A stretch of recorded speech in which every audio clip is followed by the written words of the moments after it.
माइकालाल के अंदर इतनी हिम्मत है कि वह चंद्रकांत खैरे को कटकर गेट के अंदर लेकर आया, तो ये खान का भोला है, दलाल है ये।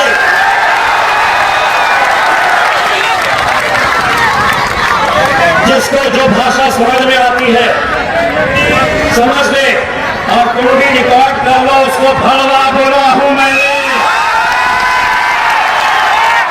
खान की भड़वागिरी करने वाले कोई खास गैर नहीं है। हमारे ही अपनों में से कुछ लोग हैं जिन्होंने 40 साल तक मुसलमानों की क़यादत को खत्म करने का काम किया है। कुत्ते के जैसे कुछ हड्डियां फेंक दो, काटने के ऊपर चले जाते हैं, काटने का काम करते हैं।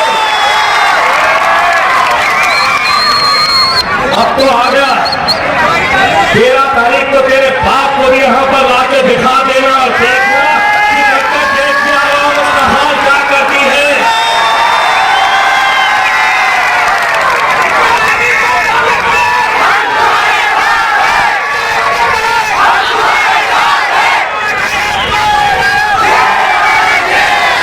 मेरे भाइयों, एक बात हम सबको ये समझना चाहिए, क्या इम्तियाज जलील अगर आज नतीजे अगर हमारे हाथ में नहीं आते हैं, भाई साहब नीचे बैठ जाइए, नीचे बैठ के वोट भी नीचे बैठ, तो ये किसकी हाथ क्या वजह है कि आज हमारे अपने शहर में जैसे मुल्क में इतने बड़े इत्तेहाद का पैगाम दिया है, कौन वो लोग हैं उन्हें पहचानने की जरूरत है, बहुत दूर जाने की जरूरत नहीं है। मैं पहले भी आपको कहा था, ऐसे ही कुछ लोग अगर पैसे से इतनी ही मोहब्बत है तो इम्तियाज जलील की भरी सड़क के ऊपर तेरी झोली में मैं पैसे डालने का काम करूंगा, लेकिन खान का सौदा मत करो, मत करो खान का सौदा। कोई नहीं आने वाला हमारा पुरसा में हार लेने के लिए मेरे भाइयों, कोई नहीं आने वाला। ये तो अल्लाह ने ये मौका दिया कि हम अपनी नुमाइंदगी वहां तक पहुंचा चुके हैं। से इतनी इंतजार करना चाहूंगा, 13 तारीख के दिन आप सभी ने अपनी जिम्मेदारी समझिए, एक एक वोट की कीमत क्या होगी है, ये बात को समझिए मेरे भाई। आज ये तमाम साजिशें जो चल रही है, जो षड्यंत्र जो खेल खेले जा रहे हैं, ये आपके सर को झुकाने के लिए किए जा रहे हैं। आपको वो मंजर याद होगा 2019 का रमजान का वो मुबारक महीना, चिकन खाने के काउंटिंग सेंटर के ऊपर वहां पर वोटों की गिनती हो रही, सहरी करके नौजवान लड़के वहां पर दिन धारे से इंतजार में बैठे रहे कि 40 सालों के बाद हमें आज जश्न मनाने का मौका मिलेगा। और अचानक असर की नमाज के वक्त आपको ये खबर आती है कि इम्तियाज जलील 5000 वोट से पीछे हो गया है। आप वो कैफियत कैसी थी, सिर्फ आपकी नहीं, हिंदुस्तान के मुसलमानों के साथ उस वक्त जो उमरा पे गए हुए लोग थे, उन्होंने मुझसे बताया कि जब हम नमाज पढ़ रहे थे, अचानक ये खबर आई कि इम्तियाज जलील पीछे चल रहा है। मेरे भाइयों, उन्होंने कहा कि हमने वो मंजर देखे जब हिंदुस्तानी हमारे भाई, हमारे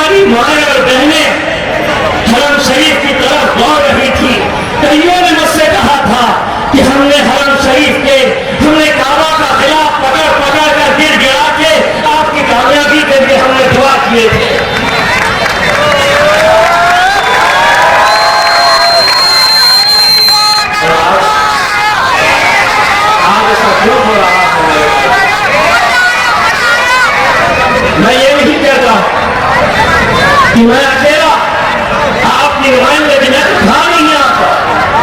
12 साल में बाहर था, क्यों आपने अपनी क़यादत खड़े नहीं कर पाए? क्यों? 2014 के अंदर यही वो लोग थे जिन्होंने इलेक्शन से एक रात पहले अखबार छापे थे। उनको मैं अखबार छाप कर नौजवान लड़कों को दिए थे कि जाओ रहमानिया कॉलोनी में, डॉक्टर गेट में, किरारपुरे में, फेरी बाग में यह अखबार बांटो। मैं सलाम करता हूं मेरे नौजवानों को। वो बंडल लेके तो गए थे बांटने के लिए, किसी ने नाले में फेंका था तो किसी ने उस बंडल को आग लगा कर मुझे फोटो भेजी थी और मुझसे कह रहे थे कि रियाज भाई हम आपके साथ धोखा नहीं करेंगे। वो जज्बा था 2019 के अंदर। यही चंदा चौधरी घर में, अस्पताल में मीटिंग लगा रहे हैं, अभी भी चल रही होगी। ये फोटो जाएगी तो यकीनन रेट बढ़ने वाला है और पैसा छोड़ना पड़ेगा। यही लोग थे, नहीं आ सकती, सीट आने का सवाल ही नहीं पैदा होता है तो हम देता वोट कैसे आते? मेंबर ऑफ पार्लियामेंट बनना इतना आसान है क्या? आपको हिसाब किताब बताते, वो हिसाब जमीन पर करते थे। अल्हम्दुलिल्लाह मेरा हिसाब मेरा रब करता है, मेरा अल्लाह करता है। 13 तारीख के दिन, 13 तारीख के दिन एक दिन आपको मुझे देना है। नौजवानों, हिंदुस्तान की तारीख के अंदर मैं आपको ये गवाही देता हूं, ये ऐसा जश्न पूरे हिंदुस्तान में नहीं मनाया गया होगा जो जश्न इंशाअल्लाह औरंगाबाद में होगा।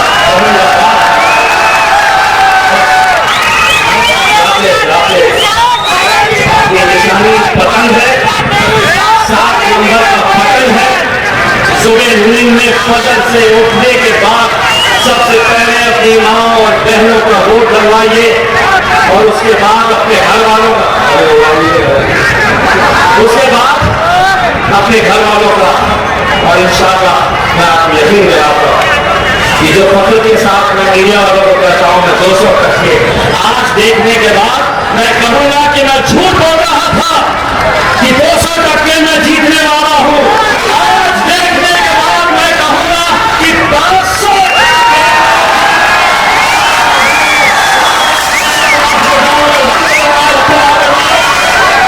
एक पैगाम दिया, एक ऐसा पैगाम कि जिस शहर के अंदर, ये बेटा बच्चों खामोश खामोश रहिए, नीचे बैठिए। मैं आपको 4 जून को मौका दूंगा बेटा, खूब लोग डांस करेंगे, आप भी बैठिए। 40 साल पहले 2019 की बात कर रहा हूं मैं। 40 साल पहले इस शहर में आखिरी मुस्लिम मेंबर ऑफ पार्लियामेंट चुनकर गए थे काजी सलीम साहब। ये जितने नौजवान हैं अपनी हयाती में इन्होंने देखे तक नहीं कि हमारा नुमाइंदा कैसा होता है, लेकिन अल्हम्दुलिल्लाह 40 साल के बाद आप लोगों के इत्तेहाद में एक पैगाम दिया मुल्क भर में कि अगर हम मुत्तहिद हुए, अगर हम एक ताकत बनकर खड़े रहे, अगर हम इत्तेहाद का सबूत दें तो हम क्या नहीं कर सकते। इकलौता एक मेंबर ऑफ पार्लियामेंट हुए महाराष्ट्र से, किसी पार्टी ने कोई टिकट ही नहीं दिया। मुस्लिम मेंबर ऑफ पार्लियामेंट हुए महाराष्ट्र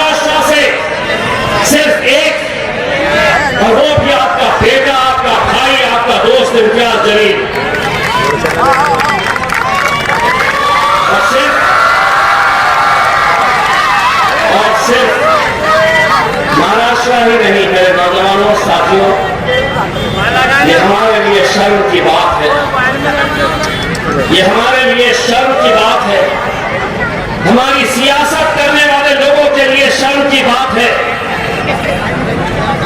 कि सिर्फ महाराष्ट्र में एक हमारे पड़ोसी ऐसे 7 ऐसे स्टेट्स हैं जहां पे एक भी आपका नुमाइंदा लोकसभा के अंदर आपकी नुमाइंदगी करने के लिए नहीं है। कर्नाटका में 0 है, राजस्थान में 0 है, मध्य प्रदेश में 0 है, झारखंड में 0 है, उत्तराखंड में 0 है, दिल्ली में 0 है। और हम कह रहे हैं ये हम पहले गैरों के लिए जब हम इस तरह की महफिलें सजाएंगे और ये कहेंगे कि स्टेज के ऊपर वो बैठेगा और मैं जमीन पे बैठूंगा, मैं तुम्हारे सामने कुर्सी के ऊपर बैठूंगा, वो स्टेज के ऊपर बैठेगा। 75 साल हमने यही करते आए हैं, यही किया है हमने। इस स्टेज के ऊपर कभी शरद पवार साहब, कभी अशोक चौहान, अब तो उद्धव ठाकरे भी, अजीत पवार, सभी यहां बैठेंगे। हम सामने कुर्सियां बिछाने का काम, शतरंजियां उठाने का काम हमने सियासत के अंदर करते आए हैं। अब हमने उन्हें एक पैगाम दिया और मैंने तो बड़े खुले अल्फाजों में उनको बता दिया हो कि अब अगर तुम स्टेज के ऊपर बैठोगे तो इतिहास जरूर नीचे नहीं बैठेगा, तुम्हारे बाजू बैठेगा।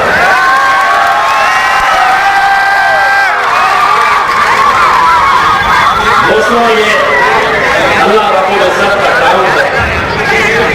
मैं 12 साल पूरा एक टेलीविजन चैनल के लिए रिपोर्टर की हैसियत से काम करता था। मुझे आज भी वो दिन याद है कि जब मुझे शरद पवार का इंटरव्यू लेना होता था, अजीत पवार का लेना होता था या अशोक चौहान का लेना होता था, तो वो लोग गेस्ट हाउस के अंदर बैठे, मैं बाहर माइक लेकर खड़ा, इंतजार की नेताजी कब आएंगे, कब मैं उनका इंटरव्यू लूंगा। लेकिन अल्लाह ने, कहते हैं ना कि तुम अगर उससे मांगो तो वो क्या कुछ नहीं दुनिया क्या कर सकता है। एक वक्त वो आया जब पार्लियामेंट के कुर्सी के ऊपर बैठे थे तो इम्तियाज जलील उनके बाजू जाकर बैठे।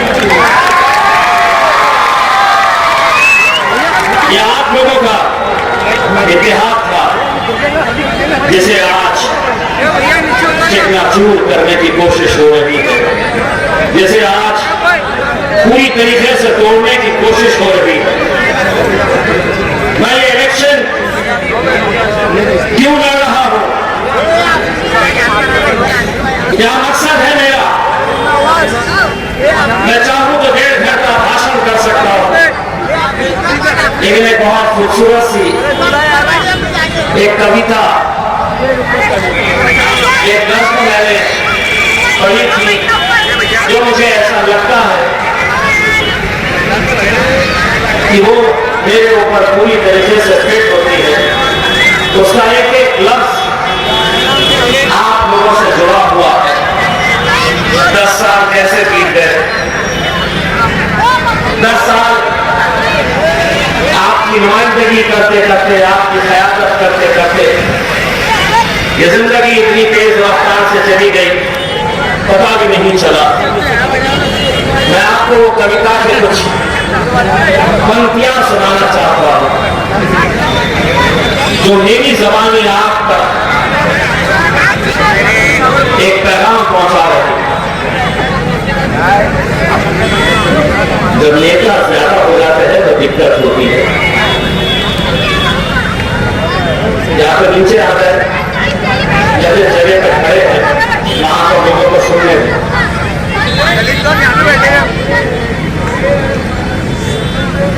आहिस्ता चल जिंदगी, अभी करीब घर से चुकाना बाकी है। कुछ दर्द कुछ फर्ज निभाना बाकी है। रफ्तार में तेरे चलने से कुछ रूठ गए, कुछ छूट गए। रूठों को मनाना बाकी है, रोगों को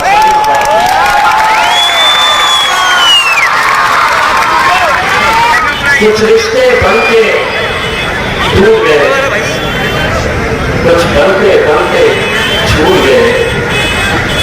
इन टूटे छूटे रिश्तों के शब्दों को मिटाना बाकी है।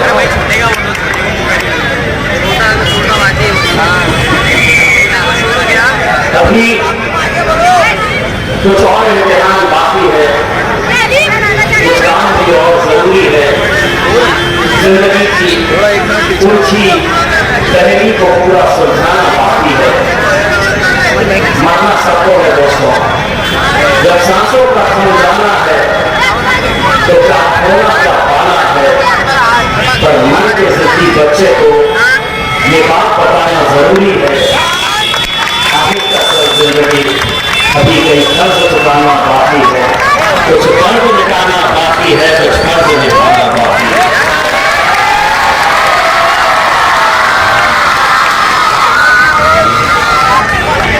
दोस्तों, 19 में जब मैं जीता था तो पूरे मुल्क में इसका जश्न मनाया गया था।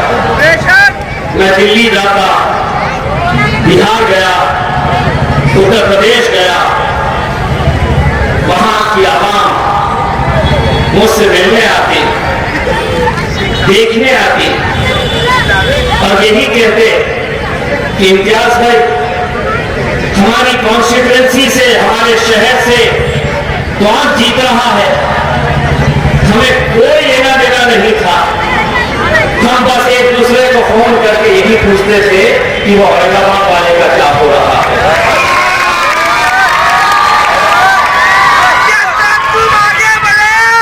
दोस्तों, रमजान के इस मुबारक महीने में मोतीवाला की मस्जिद में, देवी बाग में एक मौलाना आते हैं, बुजुर्ग शख्स, बहुत अच्छी दुआ पढ़ते हैं। मैं चाहता हूं उनकी दुआ देने के लिए। इस बार भी जब गया, उन्होंने मुझे अपनी दुआओं से नवाजा। मैं जब बाहर निकल कर आ रहा था मस्जिद के बाहर, तो बहुत सारे नौजवान लोगों ने घेर रखा था। मेरी नजर एक बहुत ही बुजुर्ग शख्स के ऊपर गई। मैं समझता हूं कि वो 90 साल के ऊपर के बुजुर्ग हो गए। मुझे ऐसा लगा कि वो बुजुर्ग मेरे करीब आना चाह रहे थे, लेकिन आ नहीं पा रहे क्योंकि मैं नौजवान लड़कों से घिरा हुआ था। मैंने उन लड़कों को हटाया, उस बुजुर्ग शख्स के पास गया, उन्हें सलाम किया। उन्होंने सलाम का जवाब दिया और उन्होंने मुझसे कहा कि बेटा, मैं जानना का रहने वाला हूं।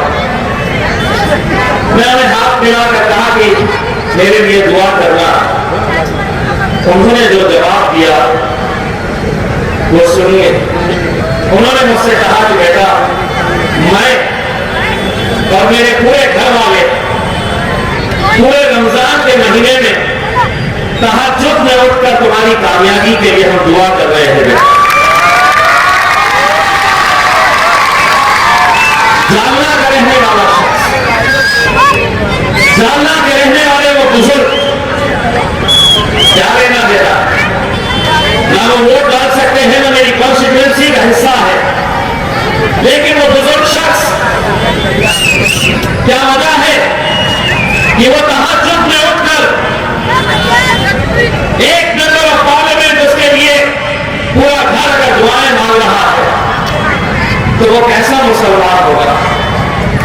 और यहां के कुछ कैसे मुसलमान हैं जो आपसे कह रहे इम्तियाज जमीन को इस बार वोट देने का मतलब नरेंद्र मोदी को ताकत देने के बराबर है। मोदी को हमें कमजोर करना है, तो यहां पर इस बार चंद्रकांत खैरे को यहां पर वोट देना। आपके महल्ले में भी आए होंगे, होटलों में बैठे होंगे, आपको समझाने की कोशिश कर रहे होंगे। अरे 547 सीटें हैं लोकसभा की, सारी तकलीफ तुम्हें महाराष्ट्र के एक लोटा एक मुसलमान पीछे क्यों है, ये सवाल मैं तुमसे करना चाहता हूं। जीत जाओ, पूरे के पूरे 47 को महाराष्ट्र के जीत के बताओ। और अगर लोकसभा के अंदर तुम पहुंच भी गए 47 के 47, मैं तुमको दावे के साथ कहता हूं कि कल को अगर यूसीसी का कानून आया, सीएनआरसी का कानून आया, पेपर तलाक के कानून के टाइम पे आपने देखा कि कैसे गूंगे मुक्के और बहरे बनकर बैठे थे। अब भी अगर आपके खिलाफ कोई कानून आएगा तो एक एमपी किसी भी पार्टी का हो, एक एमपी ने ऐसी हिम्मत नहीं कि वहां पर खड़े रहकर हुकूमत की मुखालिफत करे। अगर वहां पर कोई चट्टान की तरह खड़े रहता है, कोई मोदी की आंखों में आंखें डालकर सवाल करता है, तो वो मेरा शायद बैरिस्टर असदुद्दीन अवैसी है। शहादत के अंदर जिसने बड़े फख्र से कहा था कि हाँ तुमने मेरी मस्जिद गिराई है, बयान है उसका। और यहाँ के मुसलमान उसे कंधे पर दिखाकर मतदान उसे करो। क्यों? तुम गिरवा साहब नहीं है क्या? गिरवा साहब किसे कहा गया था? तुम्हें एक ये है, दूसरे साहब बहुत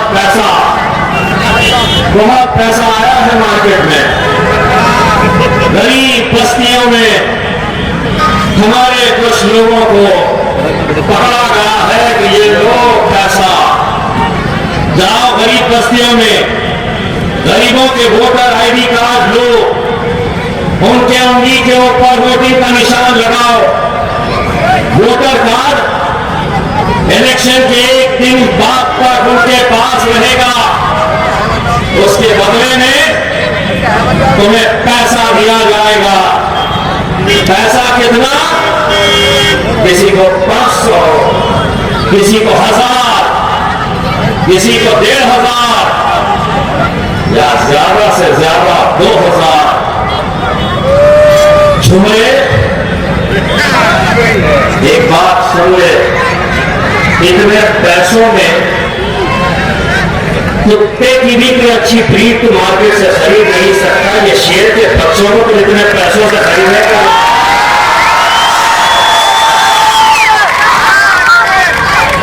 और जो बंदे ये काम कर रहे हैं चंद पैसों की खातिर वो अपनी जेब को भर लेंगे, लेकिन इस कौम का सौदा कर रहे हैं। ऐसे लोगों से होशियार रहिए। मैं आपको बताता हूं, इस इलाके के अंदर भी, इस इलाके की बात कर रहा हूं, 13 तारीख के दिन आपको खुद महसूस होगा कि किसने लाया है वो हराम का पैसा, जो यहां पर ये कोशिश करने वाला है कि इसके वोट बढ़ जाए, इनके वोट बढ़ जाए। ऐसी कोशिश यहां का माहौल गड़बड़ा जाए ताकि हमारी माएं और बहनें वोट डालने के लिए बाहर ना निकले, वोटिंग परसेंटेज कम कराया जाए। आपको नजर रखनी है, 44 साल हो गए हैं। मैं ये नहीं कहता हूं ये जीत इम्तियाज दलील की है, यहूदी इस बार हमारे जो शायद लगाने की इतनी नस्ल ये इंतजार में रहेगी कि मेरा शायद मेरी ख्याल कब खड़े हम करेंगे।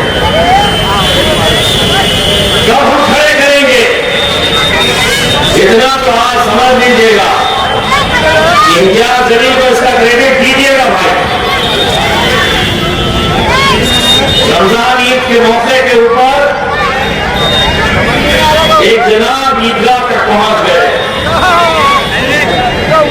देखिए ना, ईदगाह तक पहुंच गए मुबारकबाद देने के लिए।